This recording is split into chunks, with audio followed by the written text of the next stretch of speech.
Humigit kumulang 15 magsasaka mula sa Bungabo Nueva Ecija ang nakatanggap ng pagsasanay sa iba't ibang aspeto ng pamamahala ng kalabaw.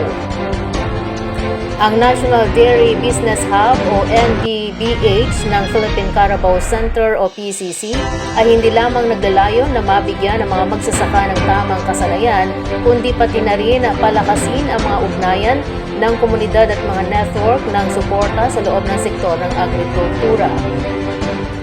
Sa pagsasanay, binigyang diin ni NDBH Project Development Officer Hinaro Candelaria ang kahalagahan ng pagkakaroon ng wastong kaalaman upang matiyak ang angkop na mga gawi sa pamamahala sa pagsasaka ng kalabaw na nagbibigay ng kabuhayan sa mga magsasaka.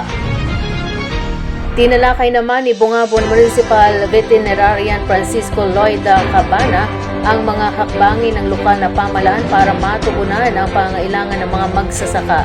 Hinikayat niya ang mga ito na huwag magatubiling humingi ng tulong sa gobyerno.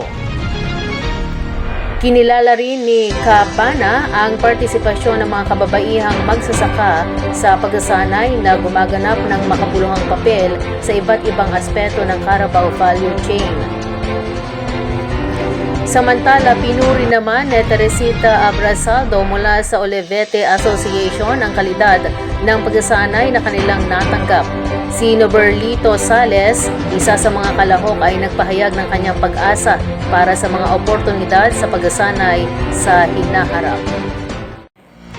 Itinatampok sa pagsasanay ang mga talakayan sa pamamahala ng pagpaparami ng kalabaw, gayon din ang wastong pabahay, pamamahala ng basura at ang kahalagahan ng pagpapanatili ng kaginhawaan para sa mga hayop. Kabilang sa iba pang mga paksa ang paggawa ng forage, pamamahala at pag-iingat, pamamahala sa nutrisyon at pagpapakain, pamamahala sa kalusugan ng hayop, wastong paggatas at paghawak ng gatas, pamamahala ng kawan at regulasyon sa kaligtasan ng paggawaan ng gatas.